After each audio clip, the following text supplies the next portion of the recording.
Hi friends, ఈరోజు మనం ఈ వీడియోలో మనం ఏదైనా స్టాక్లో ఇన్వెస్ట్ చేసే ముందు మనం మెయిన్గా కన్సిడర్ చేయాల్సిన పాయింట్స్ ఏంటో ఈ వీడియోలో నేను మీకు చెప్పడానికి ట్రై చేస్తాను ఫ్రెండ్స్. బేసిక్ ఫండమెంటల్ అనాలిసిస్ తెలుసుకుంటే ఒకరి మీద డిపెండ్ కాకుండా మీ అంతలో మీరే ఏదైనా కంపెనీ గురించి తెలుసుకొని ఆ కంపెనీ యొక్క షేర్స్లో ఇన్వెస్ట్ చేసే కేపబిలిటీని అయితే పొందొచ్చు ఫ్రెండ్స్.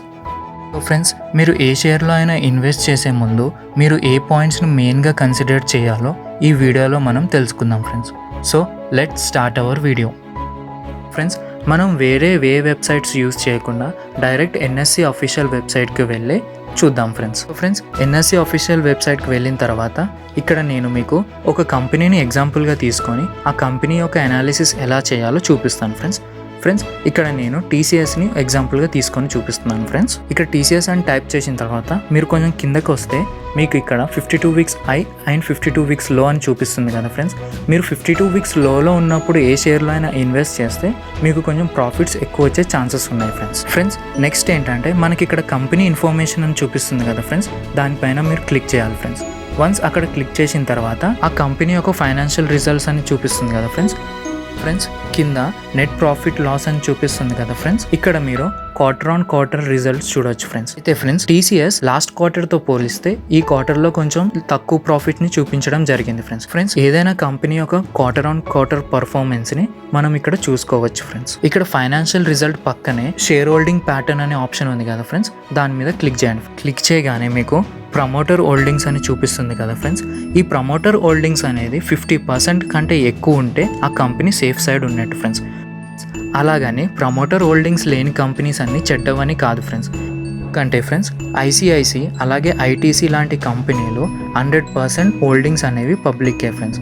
అవి ఫండమెంటలీ స్ట్రాంగ్ కాదని కాదు ఫ్రెండ్స్. షేర్స్కి అయితే ప్రమోటర్స్ ఉంటారో వాటికి మోర్ దెన్ 50% ప్రమోటర్ హోల్డింగ్స్ ఉంటే షేర్స్ని మనం ఒక గుడ్ ఫ్యాక్టర్ కింద కన్సిడర్ చేయవచ్చు ఫ్రెండ్స్. ఇప్పుడు మీరు కిందకి స్క్రోల్ డౌన్ చేయండి ఫ్రెండ్స్. మీరు కిందకి స్క్రోల్ డౌన్ చేసిన తర్వాత మీకు ఇక్కడ ప్రమోటర్ డీటెయిల్స్ అని చూపిస్తుంది కదా ఫ్రెండ్స్, దాని మీద ప్రెస్ చేయండి ఫ్రెండ్స్. ఇక్కడ సి అనే ఆప్షన్ కనిపిస్తుంది కదా ఫ్రెండ్స్. ఈ సి అనే ఆప్షన్ ప్లెడ్జ్డ్ షేర్స్ని ఇండికేట్ చేస్తుంది ఫ్రెండ్స్. సి అనే ఆప్షన్ కనిపిస్తుంది కదా ఫ్రెండ్స్. ఈ సి అనే ఆప్షన్లో ఇక్కడ మీకు ఒక నెంబర్ ఇండికేట్ చేస్తుంది కదా ఫ్రెండ్స్. ఈ నెంబర్ అనేది 25% కంటే తక్కువ ఉండేలా చూసుకోవాలి ఫ్రెండ్స్. ఈ సి అనే ఆప్షన్ మనకి ప్లెడ్జ్డ్ షేర్స్ని ఇండికేట్ చేస్తుంది ఫ్రెండ్స్. ప్లెడ్జ్డ్ షేర్స్ అంటే ఏంటంటే ఫ్రెండ్స్, మనకి ఎప్పుడైనా డబ్బులు అవసరమైతే మన దగ్గర ఉన్న ల్యాండ్ డాక్యుమెంట్స్ని కానీ బంగారాన్ని కానీ ఎవరి దగ్గరైనా తాకట్టుగా పెట్టి వాళ్ళ దగ్గర నుంచి మనం డబ్బులు ఎలా తీసుకుంటామో అలాగే ఏదైనా కంపెనీకి డబ్బు అవసరమైతే తన దగ్గరున్న షేర్స్ని వేరొక కంపెనీకి షూరిటీ కింద పెట్టి వాళ్ళ దగ్గర నుంచి డబ్బులు తీసుకుంటాయి ఫ్రెండ్స్. ఈ ప్లెడ్జ్డ్ షేర్స్ అనేవి 25% కంటే ఎక్కువ ఉంటే ఆ కంపెనీ కొంచెం ప్రాబ్లంలో ఉన్నట్టు ఫ్రెండ్స్. ఏ షేర్ అయినా సెలెక్ట్ చేసుకునేటప్పుడు ఈ ఆప్షన్ 25% కంటే తక్కువ ఉండేలా చూసుకోండి ఫ్రెండ్స్. ఎన్ఎస్సి వెబ్సైట్లో మనం మెయిన్గా చూడాల్సింది ఈ 3 పాయింట్స్నే ఫ్రెండ్స్. ఫస్ట్ మనం చూడాల్సింది ఆ కంపెనీ యొక్క బ్యాలెన్స్ షీట్ని ఫ్రెండ్స్. ఆ బ్యాలెన్స్ షీట్ని చూడడానికి మనం మనీ కంట్రోల్ అఫీషియల్ వెబ్సైట్కి వెళ్దాం ఫ్రెండ్స్. బ్యాలెన్స్ షీట్లో కూడా మనం మెయిన్గా చూడాల్సింది 3 ఫ్యాక్టర్స్ని ఫ్రెండ్స్. అవేంటో ఇప్పుడు మనం చూద్దాం ఫ్రెండ్స్. ఇప్పుడు మనం మనీ కంట్రోల్ అఫీషియల్ వెబ్సైట్కి వచ్చిన తర్వాత మీరు కొంచెం కిందకి స్క్రోల్ చేయండి ఫ్రెండ్స్. మీరు కిందకి స్క్రోల్ చేసిన తర్వాత మీకు ఇక్కడ టోటల్ డెప్త్ అని కనిపిస్తుంది కదా ఫ్రెండ్స్. ఈ టోటల్ డెప్త్ అనేది ఎంత తక్కువ ఉంటే కంపెనీ అంత సేఫ్ సైడ్ ఉన్నట్టు ఫ్రెండ్స్. ఇక్కడ TCS company year on year depth అనేది తగ్గించుకుంటూ వచ్చి టోటల్గా 0 డెప్త్ కంపెనీ అయ్యింది. ఏ కంపెనీ అయినా డెప్త్ లేకుండా రన్ అవుతే ఆ కంపెనీ ఫ్యూచర్లో ఇంకా హై రిటర్న్స్ ఇచ్చే ఛాన్సెస్ ఉన్నాయి ఫ్రెండ్స్. అలాగని డెప్ట్స్ అనేవి కంపెనీకి ఉండవని కాదు ఫ్రెండ్స్. ఏ కంపెనీకైనా డెప్ట్స్ ఉంటే అవి ఇయర్ ఆన్ ఇయర్ ఆ డెప్ట్స్ని తగ్గించుకుంటూ వస్తే కంపెనీ బాగా పర్ఫామ్ చేస్తుందని అర్థం ఫ్రెండ్స్. ఒకవేళ ఇయర్ ఆన్ ఇయర్ డెప్ట్స్ అనేవి ఇంక్రీజ్ చేసుకుంటూ పోతే ఆ కంపెనీ ప్రాబ్లంలో ఉన్నట్టు ఇండికేషన్ ఫ్రెండ్స్. సో ఫ్రెండ్స్, మీరు ఏ షేర్లో అయినా ఇన్వెస్ట్ చేసే ముందు ఈ డెప్ట్ని కన్సిడర్ చేయడం చాలా ఇంపార్టెంట్ ఫ్రెండ్స్. బ్యాలెన్స్ షీట్లో మీరు చూడాల్సిన నెక్స్ట్ ఇంపార్టెంట్ ఫ్యాక్టర్ ఏంటంటే ఆ కంపెనీ యొక్క రిజర్వ్స్ అనేటివి ఎంత ఇంక్రీజ్ అయితే అంత మంచిది ఫ్రెండ్స్. యూస్ చేసుకొని కంపెనీ షేర్ హోల్డర్స్కి డివిడెండ్స్ ఇవ్వడం కానీ అలాగే ఫ్యూచర్లో ఆ కంపెనీని గ్రోత్ చేయడానికి యూజ్ చేస్తుంది ఫ్రెండ్స్. సో ఈ రిజర్వ్స్ అనేవి ఎంత ఎక్కువ ఉంటే మనకి అంత మంచిది ఫ్రెండ్స్. మనం బ్యాలెన్స్ షీట్లో చూడాల్సిన నెక్స్ట్ పాయింట్ ఏంటంటే cash and bank balance friends. Company చేతిలో ఎంత అమౌంట్ ఉందో మనకి చూపించడం జరుగుతుంది friends. Cash and bank balance అనేది కంపెనీ దగ్గర ఎంత ఎక్కువ ఉంటే అంత మంచిది ఫ్రెండ్స్. మీరు ఏదైనా కంపెనీ షేర్ లో ఇన్వెస్ట్ చేసే ముందు బ్యాలెన్స్ షీట్ లో చూడాల్సిన మెయిన్ ఇంపార్టెంట్ పాయింట్స్ ఇవి ఫ్రెండ్స్. ఒకవేళ మీరు కానీ బ్యాంక్ షేర్స్ లో ఇన్వెస్ట్ చేయాలనుకుంటే గనక ముందు చెప్పిన ఇంపార్టెంట్ ఫ్యాక్టర్స్ తో పాటు బ్యాలెన్స్ షీట్ లో మరో ఇంపార్టెంట్ పాయింట్ ని కూడా కన్సిడర్ చేయాలి ఫ్రెండ్స్.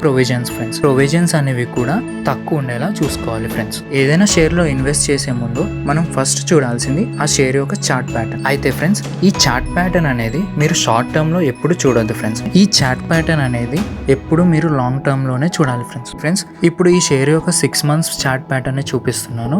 ఇది అప్ ట్రెండ్ లో చూపిస్తుంది కదా ఫ్రెండ్స్. అలాగే 1 year చార్ట్ ప్యాటర్న్ చూడండి ఫ్రెండ్స్, అది కూడా మనకి అప్ ట్రెండ్ లోనే చూపిస్తుంది. షేర్ ప్యాటర్న్ చూస్తే కొంచెం డౌన్ ఫాల్ ఉన్నా గానీ మళ్ళీ రికవరీ పొజిషన్ కి వచ్చింది కదా ఫ్రెండ్స్. ఈ షేర్ యొక్క మాక్సిమం పర్ఫార్మెన్స్ చార్ట్ అనేది కన్సిస్టెంట్ గా అప్ ట్రెండ్ లో ఉంది ఫ్రెండ్స్. అంటే ఈ కంపెనీ కన్సిస్టెంట్ గా గ్రోత్ అవుతున్నట్టు ఇండికేట్ చేస్తుంది ఫ్రెండ్స్. చూడండి ఫ్రెండ్స్, మీరు ఎప్పుడైనా ఏ షేర్ లో అయినా ఇన్వెస్ట్ చేసినప్పుడు ఈ చార్ట్ ప్యాటర్న్ ని కన్సిడర్ చేయాలి ఫ్రెండ్స్. అలాగే ఆ చార్ట్ ప్యాటర్న్ అనేది కన్సిస్టెంట్ గా గ్రోత్ ఉండేలా చూసుకోవాలి ఫ్రెండ్స్. అదే విధంగా ఆర్కామ్ షేర్ యొక్క మాక్సిమం షేర్ ప్యాటర్న్ ని చూడండి ఫ్రెండ్స్, కన్సిస్టెంట్ గా డౌన్ ట్రెండ్ లో చూపిస్తుంది ఫ్రెండ్స్. అంటే ఇలాంటి కంపెనీస్ కి మీరు ఎంత దూరంగా ఉంటే మీరు అంత సేఫ్ గా ఉన్నట్టు ఫ్రెండ్స్. ఎప్పుడైనా షేర్ మార్కెట్ మిమ్మల్ని షార్ట్ టర్మ్ లో మోసం చేయొచ్చు కానీ లాంగ్ టర్మ్ లో మోసం చేయదు ఫ్రెండ్స్. మీరు ఏ షేర్ లో అయినా ఇన్వెస్ట్ చేసే ముందు నేను చెప్పిన ఈ ఫ్యాక్టర్స్ ని కన్సిడర్ చేసి ఆ షేర్ లో ఇన్వెస్ట్ చేయడం వల్ల మీకు ప్రాఫిట్స్ వచ్చే ఛాన్సెస్ ఉన్నాయి ఫ్రెండ్స్. ఇప్పుడు నేను మీకు ఏవైతే ఇంపార్టెంట్ ఫ్యాక్టర్స్ చెప్పానో వాటితో పాటు మీరు మీ ఓన్ సర్వే చేసి మీకు ఇంకేమైనా ఇంపార్టెంట్ ఫ్యాక్టర్స్ అనిపిస్తే వాటిని కూడా కన్సిడర్ చేసిన తర్వాతే మీరు ఏ స్టాక్లో అయినా ఇన్వెస్ట్ చేయండి ఫ్రెండ్స్. అలాగైతేనే మీరు ఏ స్టాక్లో ఇన్వెస్ట్ చేసినా మీకు ఎక్కువ లాభం పొందే ఛాన్సెస్ అయితే ఉన్నాయి ఫ్రెండ్స్. ఈ వీడియోలో ఉన్న ఇన్ఫర్మేషన్ కానీ మీకు యూస్ఫుల్గా అనిపిస్తే ఈ వీడియోని షేర్ చేసి మన ఛానల్ని సబ్స్క్రైబ్ చేసుకోండి ఫ్రెండ్స్. Thank you friends.